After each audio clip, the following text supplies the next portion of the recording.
There have now been 5 nights of massive countrywide protests across Turkey. ከሩሲያና ዩክሬን እስከ ኢትዮጵያና ሶማሊያ ድረስ ሰላም ለማምጣት የአደራዳሪነትና የማሸማገል ስራ ስትሰራ የቆየችው ቱርክ ከሰሞኑን ለረጅም ዓመታት አይታው በማታውቀው አይነት ህዝባዊ አመጽ እየተናወጠች ነው።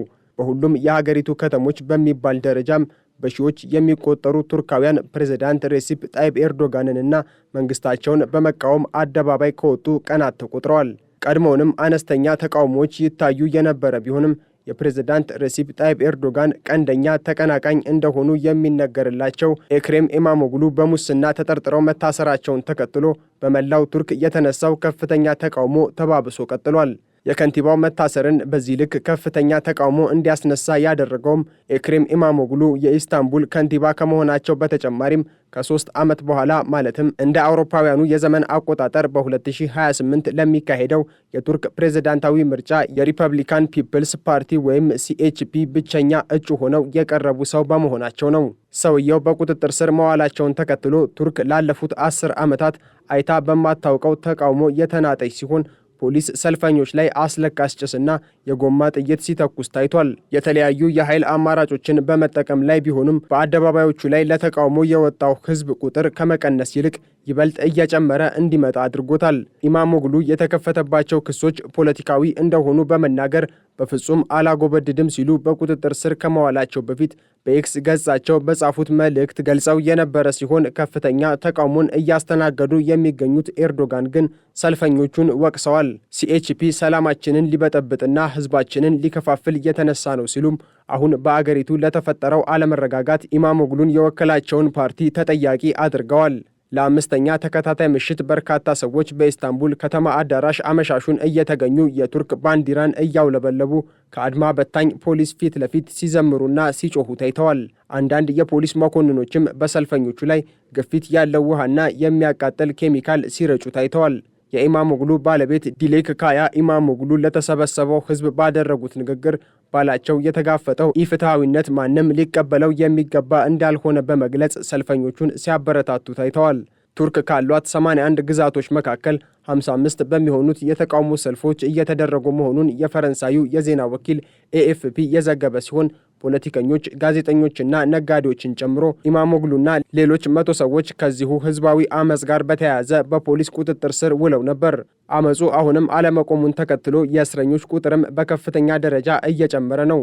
ይህ ዘገባ እስከተጠናቀረበት ሰዓት ድረስም ከአመጹ ጋር በተያያዘ የታሰሩ ቱርካውያን ቁጥር ከ1100 በላይ ሆኗል። ከ2019 ጀምሮ የቱርክ ዋና ከተማ የሆነችው ኢስታንቡልን በከንቲባነት ሲያስተዳድሩ የቆዩት ኢማሞግሉ በሚከተሉት የፖለቲካ ርዕዮትና ባላቸው ከፍተኛ ህዝባዊ ድጋፍ አሁን በስልጣን ላይ ለሚገኙት ፕሬዝዳንት ኤርዶጋን ከፍተኛ ተቀናቃኝና ስጋት እየሆኑ መጥተዋል።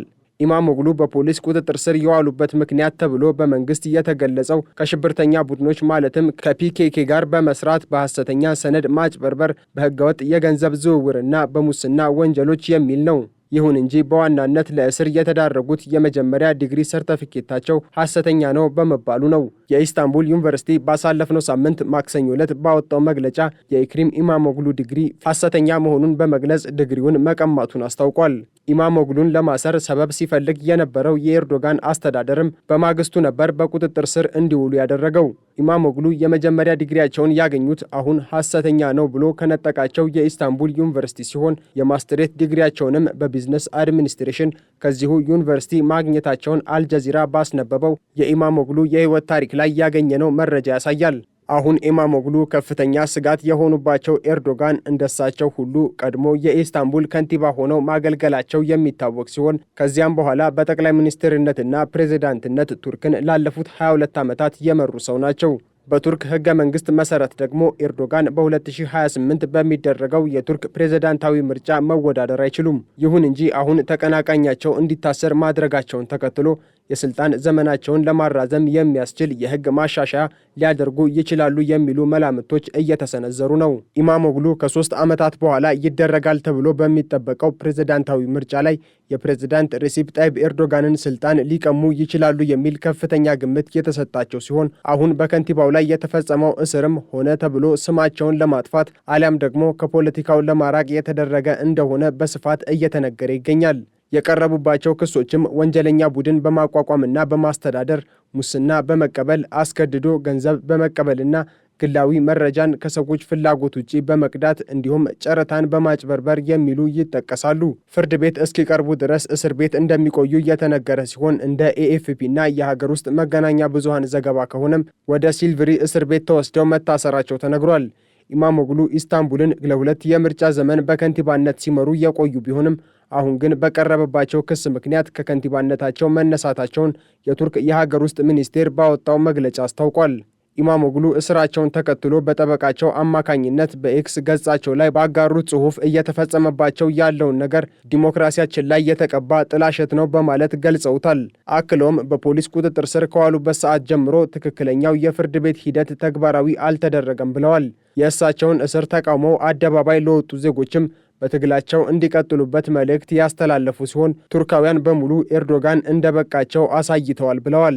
ኢማሞግሉ ሲፒኤች ፓርቲን ወክለው ለመወዳደር የታጩ ብቸኛው ሰው ሲሆኑ ምንም እንኳን በቁጥጥር ስር መዋላቸው እጩ ከመሆንና ፕሬዝዳንት ሆኖ ከመመረጥ ባያግዳቸውም በቀረቡባቸው ክሶች ጥፋተኛ ሆነው ከተገኙ ግን መወዳደር አይችሉም። ኢማሞግሉ የወቅቱን የቱርክ ፕሬዝዳንት ሬሲፕ ጣይብ ኤርዶጋንን ሊሞግቱ እንደሚችሉም ይጠበቃል። ገና ምርጫው 3 ዓመት በቀረው በዚህ ወቅት ከኢማሞግሉ ጎን ተሰልፈው ለተቃውሞ አደባባይ የወጡት ቱርካውያን ኢማሞግሉ በእርግጥም በሚቀጥለው ፕሬዝዳንታዊ ምርጫ ላይ ከፍተኛ ተጠባቂ እንደሚያደርጋቸው የሚጠረጠር አይደለም። ቱርክን ለ2 አስርት ዓመታት በመምራት ላይ የሚገኙት ሬሲፕ ጣይብ ኤርዶጋን ከፍተኛ ተቀባይነት ያላቸው ቢሆንም አልፎ አልፎ የሚነሱ ተቃዋሚ ፓርቲዎችና ግለሰቦች ከፍተኛ ተቀባይነትንና ሕዝባዊ ድጋፍ እያገኙ ለኤርዶጋን ስልጣን ስጋት ሆነው የሚታዩባቸው ጊዜያት አሉ። ይሁን እንጂ በስልጣናቸው የማይደራደሩት ኤርዶጋን ሁለቱንም ተፎካካሪዎቻቸውን ከተለያዩ የሽብር ተቋማት ጋር በማገናኘት እንዲሁም የመፈንቅለ መንግስት ሙከራ ለማድረግ ሞክረዋል በማለት ምህረት የለሽ እርምጃዎችን በመውሰድ ይታወቃሉ። አሁንም ተፎካካሪያቸው ኢማሞግሉ ላይ ከተመሰረቱባቸው ክሶች መካከል ወንጀለኛ ቡድን በማቋቋምና በመምራት እንዲሁም ፒኬኬ ከሚባለው የቱርክ ተቃዋሚ ኃይል ጋር ግንኙነት አላቸው የሚል ነው። በደቡባዊ ቱርክ፣ ሰሜናዊ ኢራቅና ደቡብ ምስራቃዊ የሶሪያ ክፍሎች መቀመጫውን ያደረገው የኩርዲስታን ወርከርስ ፓርቲ ወይም ፒኬኬ ለረጅም ዓመታት ከቱርክ ጋር ወታደራዊ ግጭቶችን ሲያደርግ መኖሩ የሚታወቅ ሲሆን በቱርክ የተለያዩ አካባቢዎች ላይ የሚያደርሳቸው የሽብር ጥቃቶችን ተከትሎም የኤርዶጋን አስተዳደር ተቃዋሚ ኃይሎችን ከዚህ ቡድን ጋር ግንኙነት አላቸው በማለት እርምጃ ሲወስድ ቆይቷል። ይሁን እንጂ ላለፉት 40 ዓመታት ከቱርክ ጋር ሲታኮስ የቆየው ፒኬኬ ከቱርክ ጋር የተኩስ አቁም ማድረጉን ከገለጸ ገና 1 ወር ባይሞላውም የኤርዶጋን አስተዳደር አሁንም ተቃዋሚ ፖለቲከኞችን ከዚሁ የትጥቅ ቡድን ጋር ግንኙነት አላችሁ በማለት እስርና እንግልት መፈጸም እንደቀጠለ ነው።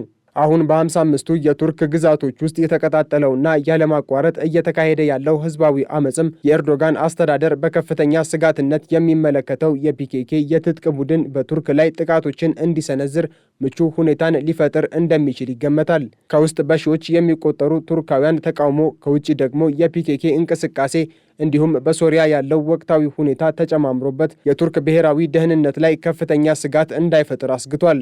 ምናልባትም አሁን እየተባለ እንዳለው ፕሬዝዳንት ሬሲፕ ጣይብ ኤርዶጋን የስልጣን ዘመናቸውን ለማራዘም በሚል የአገሪቱን የምርጫ ህግ እንዲሻሻል የሚያደርጉ ከሆነ በቱርክ ምድር ለቀናት የቀጠለው ህዝባዊ ተቃውሞ ከዚህም ይበልጥ ከፍ ወዳለ ደረጃ ሊሸጋገር እንደሚችል እየተነገረ ነው።